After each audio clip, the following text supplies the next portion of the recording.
Olá pessoal, bem-vindos ao podcast Sonho Bem-vindo. Eu sou o Dr. Lucas Yamakami, especialista em produção humana e médico da Vida Bem-vinda. Esse podcast é produzido pela Arte Academy, com apoio da Vida Bem-vinda, e tem o foco de trazer para você o que há de melhor e mais atualizado na ciência da reprodução humana, com a nossa experiência clínica do dia a dia. Acreditamos muito na força da boa informação. E o nosso objetivo é ajudar quem precisa atingir o sonho de ter um filho, através de conteúdos de qualidade, reunidos por quem trabalha com infertilidade. E agora, segue o nosso episódio de hoje.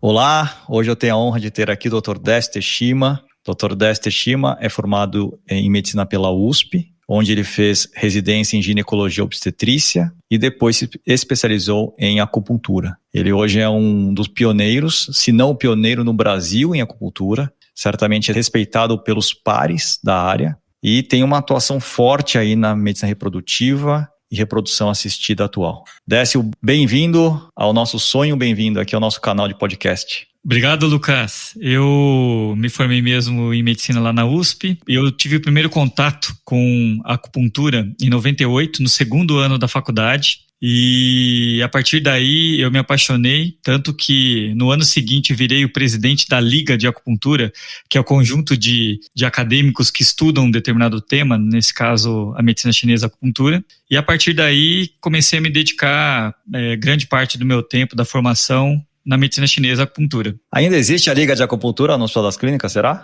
Ainda existe, viu? Está vinculado à área de ortopedia, fisiatria lá do HC. Que legal.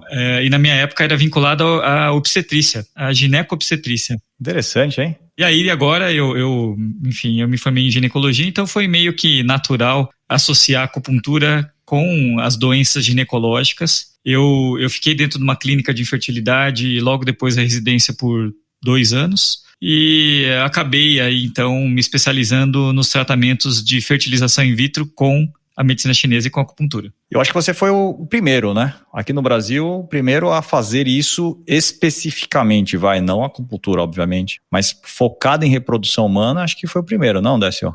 Acredito que sim, viu, Lucas? Porque o primeiro estudo da literatura foi de Wolfgang Paulus em 2002, que associava a acupuntura no dia da transferência de embrião. E como eu comecei a fazer acupuntura em 2004, que foi 2 anos depois, eu acredito que foi um dos primeiros mesmo que começou esse tipo de tratamento aqui no Brasil. E graças a Deus hoje já tem um alcance aí muito grande em todas as clínicas de reprodução.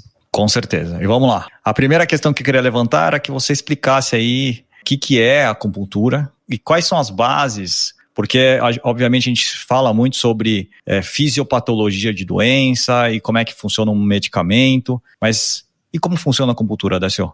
Bom, do ponto de vista científico, a acupuntura é uma estimulação de um ponto periférico na pele e essa estimulação ela segue por algumas fibras nervosas, principalmente a delta, chega até a medula, vai até o sistema nervoso central e ocorre liberação de algumas substâncias, entre elas hormônios, citocinas, neurotransmissores. Isso é a explicação da acupuntura científica. Agora, do ponto de vista da medicina chinesa, a acupuntura nada mais é do que o equilíbrio do corpo. Equilíbrio segundo a teoria das energias opostas Yin e Yang, e equilíbrio também do Qi, que é energia, do Shui, que é sangue, e dos 5 elementos que equivalem aos 5 órgãos do nosso corpo. Essa parte de equilíbrio é muito interessante, né? Porque realmente parece que boa parte dos problemas, e na nossa vida é assim, né? Vem desse desequilíbrio. E a medicina chinesa fala isso há milênios, né, Décio? Exatamente. Há 4.000 anos a acupuntura já falava isso, a medicina chinesa já falava isso, e a gente aplica hoje ainda no nosso dia a dia, né? Quando a gente fala em fertilidade, e aí eu vou começar a fazer paralelos aqui, né? A gente fala, por exemplo, que uma mulher que tem obstrução das tubas não vai engravidar porque não há um encontro do óvulo com o espermatozoide. A gente fala que uma mulher que não tem ovulação, por exemplo, síndrome dos ovários policísticos, não vai engravidar porque não tem como engravidar sem ovular. E a gente fala que uma mulher que tem uma doença, uma endometriose profunda, também não engravida por questões inflamatórias, mas alterações de anatomia. Como é que a medicina tradicional chinesa vê a infertilidade aí, Décio? na sua gênese? Na medicina chinesa, a gente adoece por 2 fatores principais. Um deles é deficiência de Qi, que é energia, e deficiência de sangue, ou você tem energia e sangue, porém eles não circulam. Então é o que a gente chama de estagnação. Então você pode ter infertilidade tanto por uma deficiência de sangue e energia, assim como você pode ter também infertilidade por uma alteração da circulação desse sangue e energia. Um exemplo, endometriose. Endometriose, você tem energia e tem o sangue geralmente. Porém, essa energia e sangue estão obstruídos na região da pelve. Então, o quadro mais clássico de endometriose é uma estase de sangue.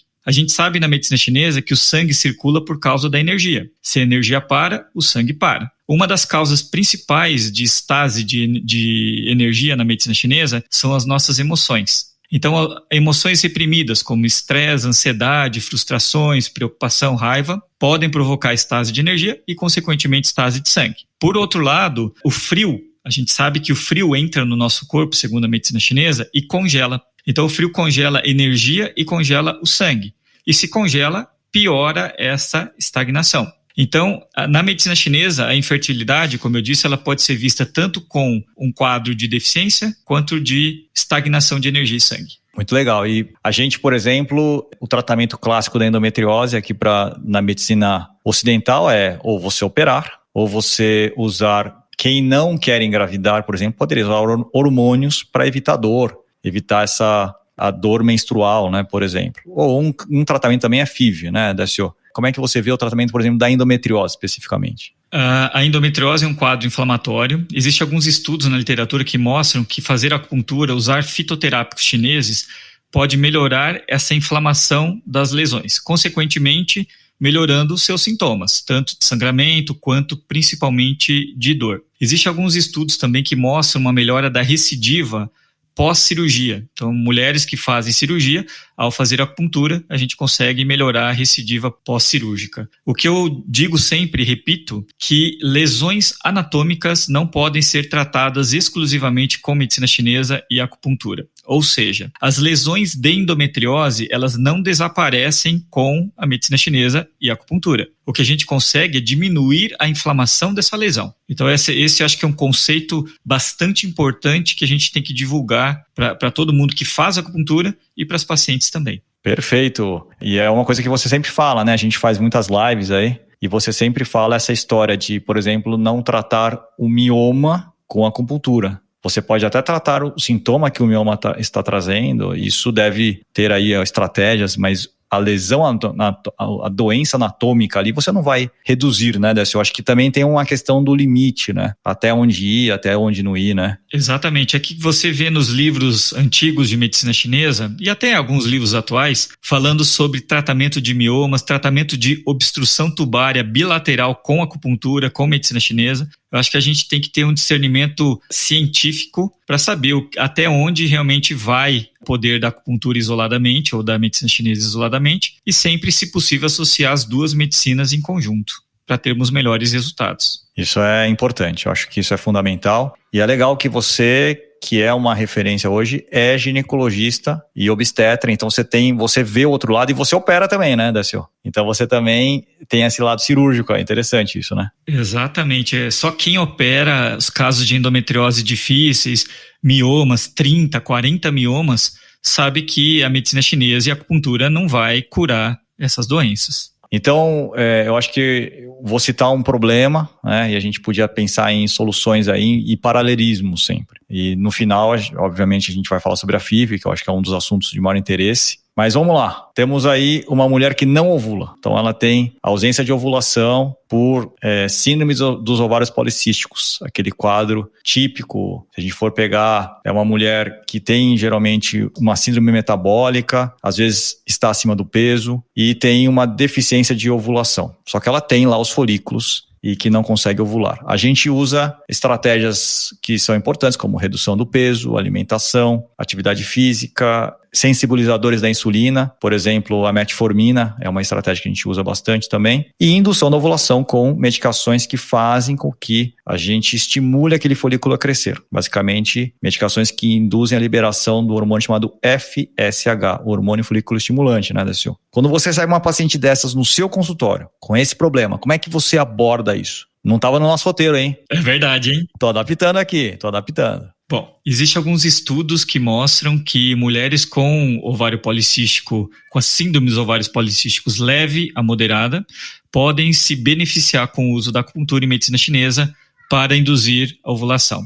Existe uma acupunturista sueca chamada Elisabeth Stene Victorin que praticamente só estuda quadros de ovário policístico com acupuntura, na verdade, eletroacupuntura. Eu falo no consultório e para todo mundo que medicina chinesa, aqui no Brasil, é quase igual só a colocação de agulha, acupuntura. Porém, medicina chinesa é mais do que acupuntura. Medicina chinesa é orientações de dieta, orientações de estilo de vida, atividade física, fitoterapia e agulhamento, assim como você falou aí. Então, eu acho que um dos pilares do tratamento, quando vem uma paciente com anovulação, principalmente síndrome dos ovários policísticos no consultório, a primeira coisa é orientar estilo de vida e alimentação, também sob a visão da medicina chinesa. Na medicina chinesa, quando a paciente tem uma síndrome dos ovários policísticos, pode estar relacionado principalmente a uma alteração de baço pâncreas acumulando umidade no organismo. Eu vou te dar um exemplo aqui de tratamento. O baço pâncreas ele é muito suscetível a alguns alimentos, alguns hábitos que a gente tem. Por exemplo, jejum intermitente. Se você não come, você não tem alimento para que o baço pâncreas possa trabalhar.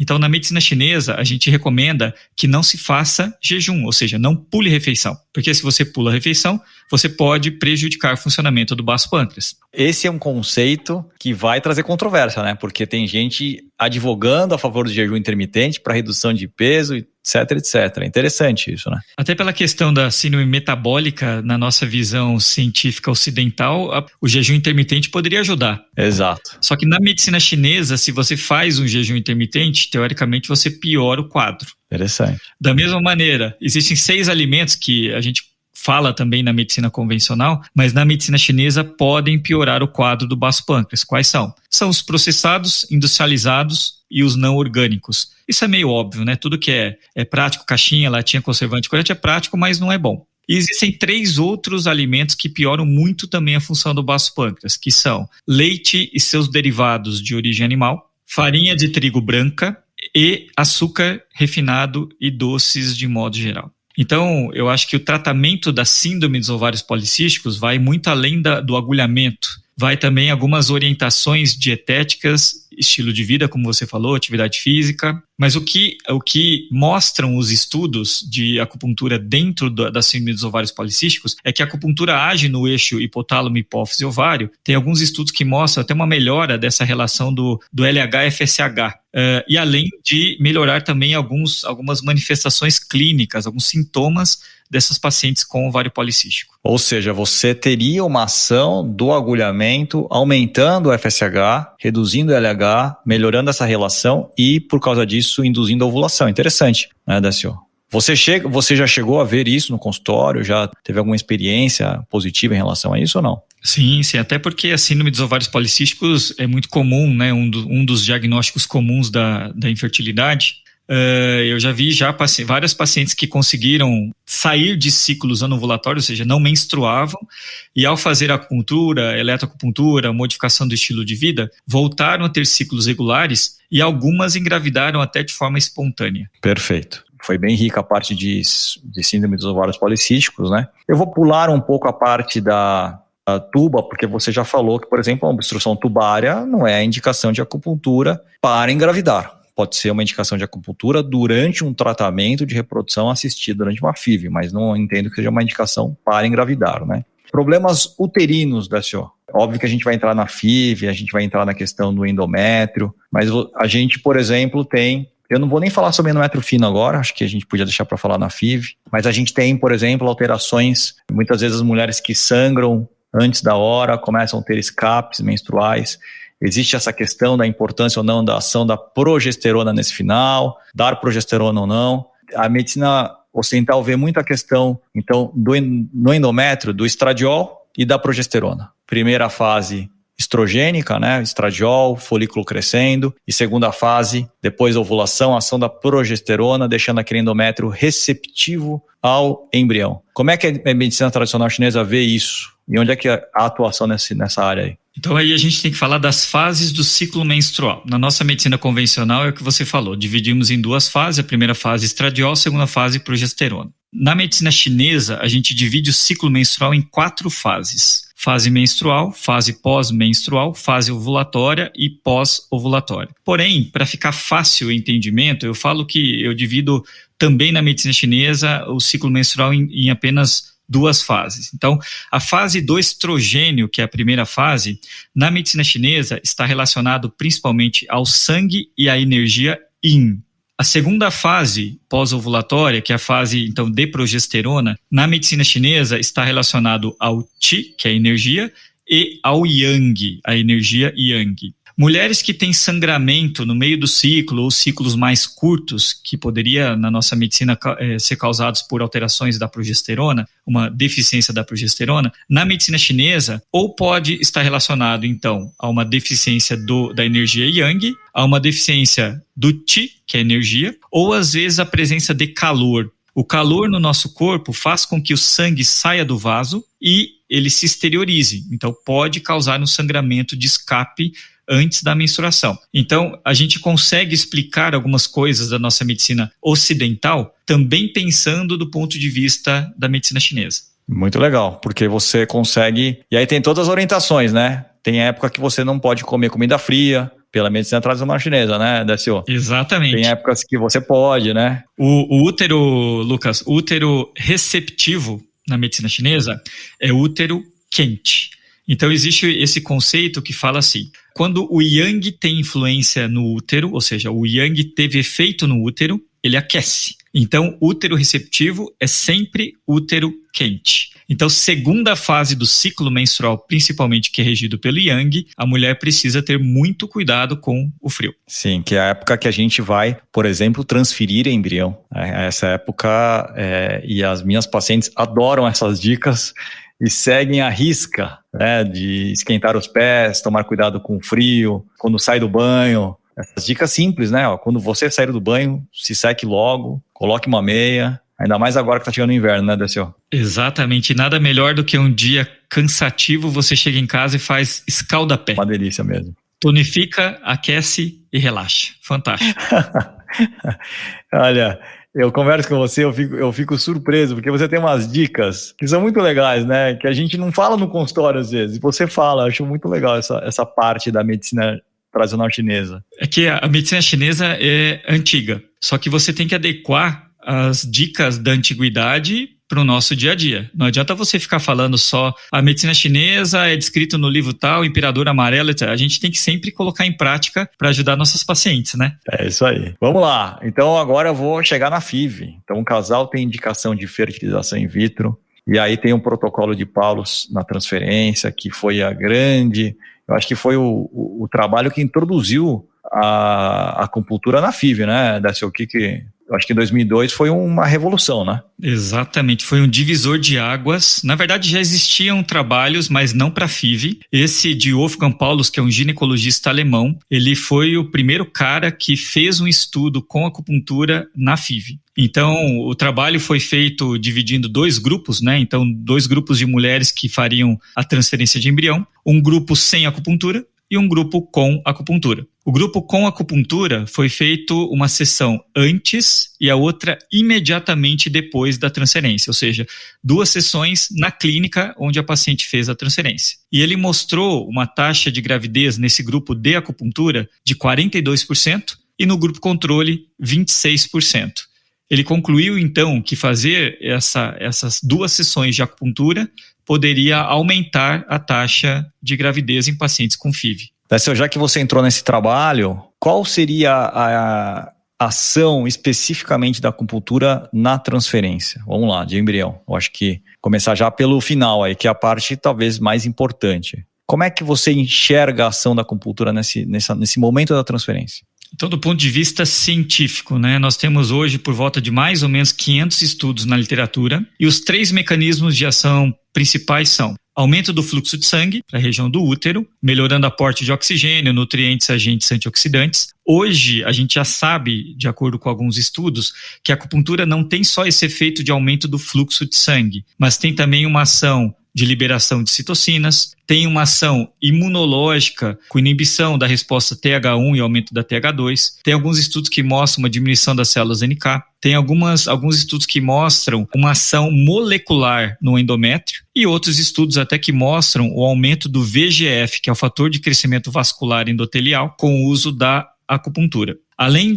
dessa ação do aumento do fluxo de sangue, a acupuntura também age na questão emocional. A gente sabe que a acupuntura libera beta-endorfinas, outras serotoninas, e que ajuda também, então, no controle da ansiedade, do estresse. A gente sabe que é um dia bastante estressante para as pacientes e fazer acupuntura é uma técnica de relaxamento, pode ajudar também no resultado final. E o terceiro mecanismo de ação é justamente a ação no eixo hipotálamo, hipófise, ovário. Tem alguns estudos que mostram que a acupuntura consegue, como eu falei, normalizar a ovulação, mas também consegue modular a secreção dos hormônios de forma mais regular. Então são esses 3 mecanismos de ação. Eu falo que um é físico, que é o do aumento do fluxo de sangue, um é emocional e o outro hormonal. Perfeito, acho que é bem completo aí a ação, né? Vamos lá, então começando agora, vou começar pelo começo. Um casal tem indicação de FIV, eu aqui no consultório faço toda a avaliação, a gente tem uma mão pesada para exame hoje, realmente a FIV no Brasil, a gente tem essa questão de querer saber tudo que a gente consegue saber antes, esse cuidado,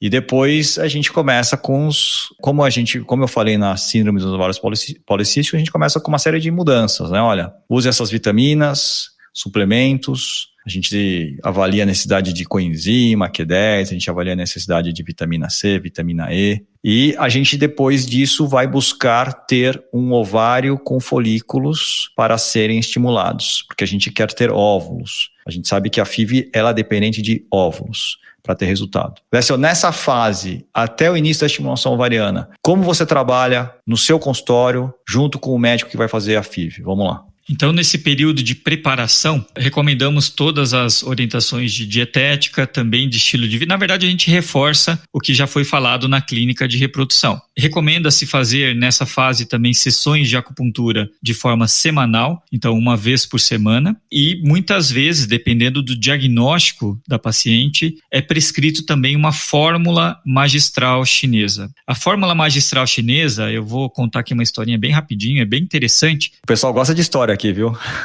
Eu comecei a fazer acupuntura, como eu falei, então, em 98, mas eu comecei a trabalhar mesmo com acupuntura na infertilidade em 2004. Então, em 2004, quando a gente fazia acupuntura, não existia praticamente fórmula magistral. Até existia, claro que já existe há muito tempo, mas no Brasil, fórmula magistral era tintura ou era chá. Então imagina você tomar quase 2 litros de chá, numa coisa amarga que não pode colocar açúcar, quase ninguém vai tomar, né? Não é o gosto do ocidental. Por outro lado, em 2014, a Anvisa liberou a importação e a comercialização dessas fórmulas magistrais em forma de cápsulas e bolinhas, glóbulos.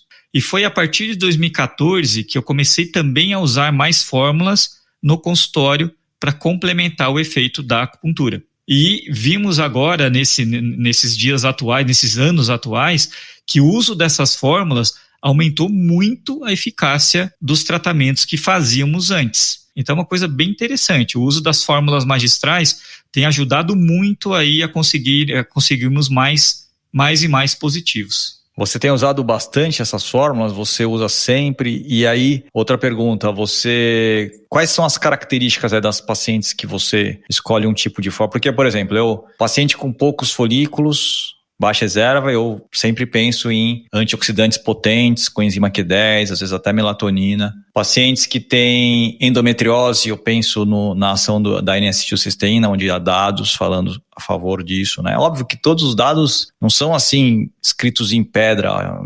cientificamente, trabalhos maravilhosos, mas são dados que existem na ciência. O que você avalia? Quais são as características que você avalia, Décio?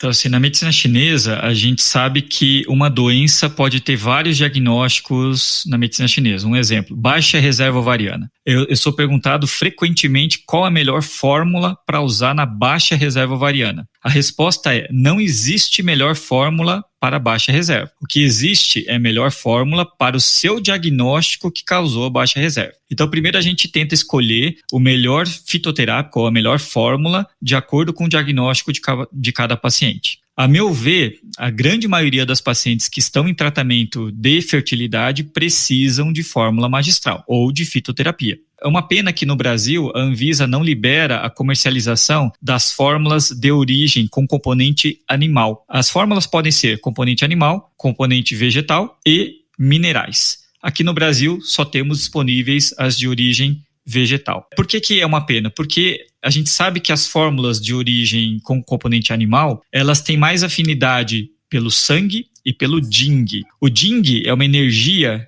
que você nasce com ela e à medida que você envelhece, ela diminui. Seria equivalente como se fosse a reserva ovariana. Então, imagina você usar uma fórmula magistral, um fitoterápico, que poderia ajudar nessa questão do Jing. Aqui no Brasil, infelizmente, não é possível, então a gente não usa. A gente só usa essas fórmulas de origem vegetal. Mas mesmo assim, a gente observa uma boa melhora dos quadros tratáveis com acupuntura e medicina chinesa quando comparados, como eu falei antes, de 2014. E existem algumas doenças que, na minha opinião, eu acho que é quase que obrigatório o uso da fórmula magistral. Por exemplo, você comentou aí, baixa reserva ovariana, eu acho que é fundamental utilizar. Endométrio fino, eu também acho que é praticamente obrigatório. Endometriose, melhora muito com as fórmulas magistrais e às vezes só com a acupuntura a gente não tem um resultado tão bom. Legal, e essas fórmulas você prescreve e elas fazem em farmácia de manipulação, pelo que eu entendi, é isso? Tem farmácias que fazem, tem empresas, na verdade, que fazem, mas eu costumo prescrever fórmulas que já são trazidas da China prontas e só são comercializadas aqui no Brasil. Eu acho que são mais confiáveis, até porque existem visitações nessas fábricas da China e o rigor da produção é um rigor bom. Então, as fórmulas que são trazidas prontas da China são a minha preferência. Isso vem de farmácia, então, né? Vem de farmácias de manipulação. É que a fórmula magistral chinesa, a fitoterapia chinesa, infelizmente, no Brasil, ela ainda é considerada como alimento. Então, você encontra, por incrível que pareça, você vai no mercadinho da Liberdade, você encontra fórmula magistral chinesa lá. Então, ainda falta muito para uma regulamentação específica aqui no Brasil, mas já melhorou bastante já. Então vamos continuar. Estamos na FIV, fizemos o preparo, você falou de baixa resposta, baixa reserva. A gente aqui do nosso lado usa muito androgênio, hormônio masculino. Fizemos ultrassom, tem folículos, começamos a dar medicações. Eu uso muito FSH-LH, quer seja recombinante, quer seja urinário, que são medicações injetáveis, né? São as famosas injeções que fazem os folículos crescer. Esse processo dura mais ou menos 12 a 14 dias, o Décio conhece bem. E nesse período, como a paciente ela acompanha aí com você? Você pede retorno, quando a estimulação começa, é semanal ou não? São 2 vezes por semana, é melhor? Quais são os cuidados gerais aí, tanto da agulhamento quanto da medicina tradicional chinesa, Décio? Como o tratamento é rápido, né? Você mesmo falou 12, 14 dias, a paciente já acabou o processo. Se a paciente faz uma vez por semana, eu falo isso no consultório, você vai fazer uma sessão só. Então, eu sigo o protocolo de uma autora chamada Li-Fan Lian, que é uma acupunturista da Califórnia, que recomenda fazer sessões de acupuntura 2 vezes por semana. Então, nesse período de indução ovariana e também no período de preparo do endométrio, o recomendável é fazer 2 sessões semanais. Perfeito. Bom, a gente sabe que as medicações atuam nos folículos, fazendo os folículos crescerem, e depois a gente atua na maturação desse folículo, fazendo com que o óvulo se solte do folículo, e a gente faz a coleta de óvulo, né? Como a acupuntura é dia, é noite, que você fala do yin yang, né? Eu já estou expert aqui já, de tanta a gente bater papo sobre isso. Como a acupuntura atua no folículo? Tem alguma atuação? Há alguma comprovação científica disso, Décio? Trabalho científico não temos, mas a gente sabe que essa transição na ovulação é uma transição da energia yin para o yang, então do preto para o branco. Assim como a transição do período pré-menstrual é uma transição do yang para o yin. E quem rege essa transição, então, na ovulação do yin para o yang é a energia, que é o Qi, do fígado. Então, para pacientes que vão fazer a coleta dos óvulos, o que a gente faz? A gente ativa a circulação da energia do fígado, para que ela possa fluir de forma mais adequada e, consequentemente, ajudar também, então, na maturação e depois na coleta de um óvulo maduro. Que legal. É interessante porque eu gosto dessa área da acupuntura, porque eu acho que a nossa vida ela tem que ser maior do que a gente consegue ver, né? E a gente sempre tem esse fisiologismo todo, né? Aqui, essa medicação atua aqui. E a gente sabe que a medicina é muito maior do que isso, né? Eu acho muito bonito essas explicações aí sobre o Yin e Yang. Gosto bastante, viu, Décio? Fizemos a coleta, vamos congelar o embrião, porque eu acho que isso hoje, a maioria das vezes a gente congela, né? 95% dos ciclos aqui do Lab for Life, da Vida Bem-vinda, são congelados. Fiquei impressionado com esse dado. A mulher menstrua, começa o preparo de endométrio. Vamos ao preparo de endométrio, que é o preparo para transferir o embrião. Do nosso lado, eu primeiro uso estradiol, ou deixo ela ovular sozinha, então ela vai produzir estradiol, e depois a gente tem a ação do hormônio progesterona, e 3 a 5 dias depois, dependendo de como o embrião estiver congelado, a gente faz muito transferência de blastocisto, a gente transfere o embrião. Como é que você vê esse preparo até antes da transferência da DCO, antes do trabalho de pólulos? Então, quando a paciente fez a coleta e congelou, a gente volta a fazer sessões de acupuntura uma vez por semana. Às vezes a paciente fica incomodada, então a acupuntura também ajuda a tentar diminuir um pouco alguns efeitos colaterais, tanto da estimulação ovariana quanto da coleta. Os hormônios da estimulação ovariana, eles são, na medicina chinesa, causadores de estagnação de energia. Então ele faz com que a energia fique parada, então causa distensão abdominal, dor de mama e dor abdominal. Então a gente faz uso de acupuntura e fitoterapia para tentar melhorar esses sintomas. Uma vez que a paciente então menstruou e começou o preparo do endométrio, a gente lança a mão também então de fórmulas magistrais fitoterápicos, mas também de sessões de acupuntura para tentar melhorar tanto a espessura quanto a receptividade do endométrio. Então a gente recomenda fazer também sessões 2 vezes por semana durante esse preparo do endométrio também. E nesse período que você faz tem alguma alimentação específica? Eu sei que você tem um suco aí que é um sucesso. Como é que você orienta a parte geral aí? Vamos lá. Então assim, primeira fase do ciclo, eu falei, tem a ver com sangue e com yin. Então o que a gente tem que usar? Alimentos que tonifiquem sangue e yin. Quais são? Então recomendamos beterraba. A beterraba na medicina chinesa tonifica sangue, só que beterraba cozida. Recomendamos verduras verdes escuras, porque também tonificam sangue, só que cozidos ou refogados. Uva, pitaia, que são algumas frutas que tonificam sangue. Recomendamos o uso de sementes, principalmente gergelim preto. Você fala do cozido, porque quando você fala quando você come um alimento cru, é frio, né? Não é isso? Tem a ver com a energia, ele puxa a energia, né? Exatamente, e o frio, como eu disse anteriormente, o frio ele entra no corpo, congela sangue e congela energia. Então você pode ter a quantidade de sangue adequada, mas se ele estiver congelado, ele vai fazer com que seu endométrio não fique receptivo. Então você tem que se preparar, e calor não é comer uma coisa muito quente. Calor é dar um calor ao alimento e depois você pode comer numa temperatura mais ambiente, que é o caso do suco. O suco que o Lucas comentou é o que a gente fala que tem, eu falo que tem 2 recomendações para o dia da transferência. Na verdade, para o período da transferência. Um deles é o protocolo de Paulos, que é fazer a acupuntura, como eu disse, de forma clássica, que é 2 sessões no mesmo dia na clínica, ou de forma modificada, que é fazer a acupuntura na véspera e repete a outra sessão 1, 2 ou 3 dias depois. E recomendamos também suco para a transferência de embrião. O suco para transferência tem 4 componentes. Quais são? Então, beterraba cozida, porque cozida a gente já falou aqui, e beterraba tonifica sangue. 2, abacaxi, porque tem bromelina. Tem estudos aí em camundongos que mostram que a bromelina poderia melhorar a receptividade do endométrio. 3, 2 a 3 lascas de gengibre, porque o gengibre aquece o útero. E 4, melancia, para diluir o suco. Você bate, começando a tomar quando começa o Trogestan ou a progesterona de escolha da clínica, e mantém até 5 dias depois da transferência. Esse é o suco. Esse é o famoso suco. Anotem. O pessoal vai anotar, ó. No minuto tal, o suco da transferência. E o Décio garante que o suco é gostoso. Ah, sim. Esse daí dá pra garantir. Esse você garante, né? Não pode colocar açúcar, né, Décio? Não.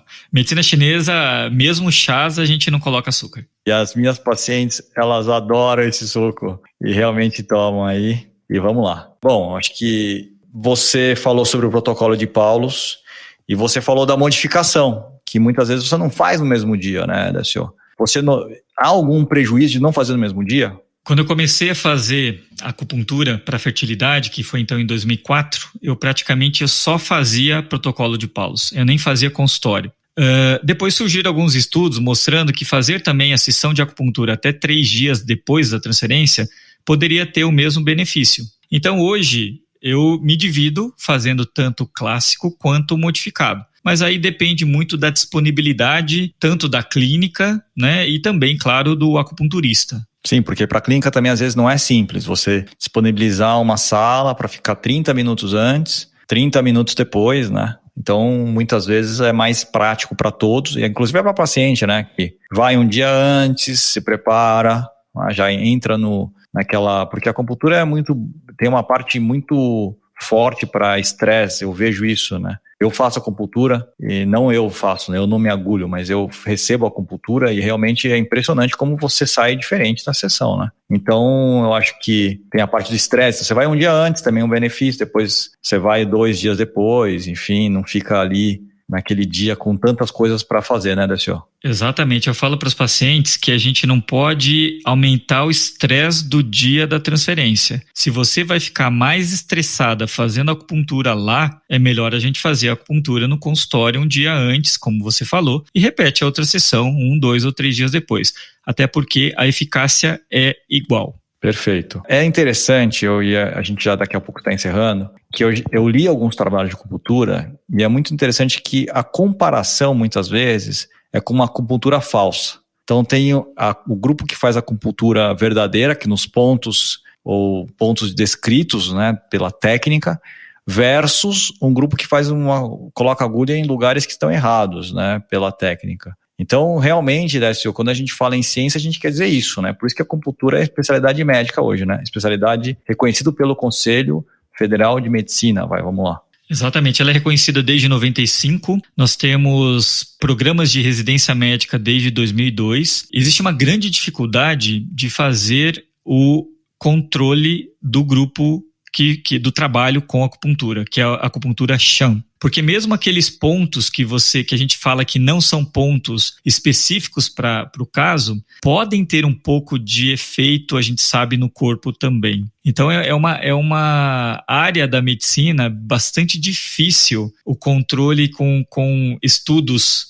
É como, eu vou fazer um paralelo aqui, é como você fazer um controle, por exemplo, com cirurgia, né? Um grupo que opera versus o grupo que não opera. Porque como é que você vai fazer o grupo que não opera, né? É uma coisa meio difícil. Vou fazer um corte falso, mas tem trabalhos que mostram que quando você faz um corte, já fizeram estudos assim, né? Hoje não se faz mais. Mas quando você fazia, abria e fechava, a pessoa melhorava também, né? Só de você fazer isso, é impressionante, né? Então é um trabalho especificamente, é difícil, né? De você fazer o controle. Exatamente, por isso que existem algumas críticas, principalmente também dentro da reprodução assistida e acupuntura, porque muitas vezes o grupo controle é um grupo que a análise da escolha dos pontos, muitas vezes é uma análise difícil. Então, realmente não é tão fácil fazer um estudo bom com acupuntura verdadeira e acupuntura falsa. Senhor, agora pergunta rápida. Aonde você acha que a acupuntura é muito boa em reprodução humana para pacientes que têm infertilidade? Vamos falar assim, né? Casal que tem infertilidade. Onde você acha que a acupuntura encaixa como uma luva e aonde você acha que não é legal? Putz, aqui não gosto. Cara, eu acho que ajuda muito, claro, principalmente pacientes que são muito estressados, que eu diria que a grande maioria, né, das pacientes que estão nessa jornada são pacientes que sofrem muito, um caminho longo, então essas pacientes podem se beneficiar bastante com acupuntura.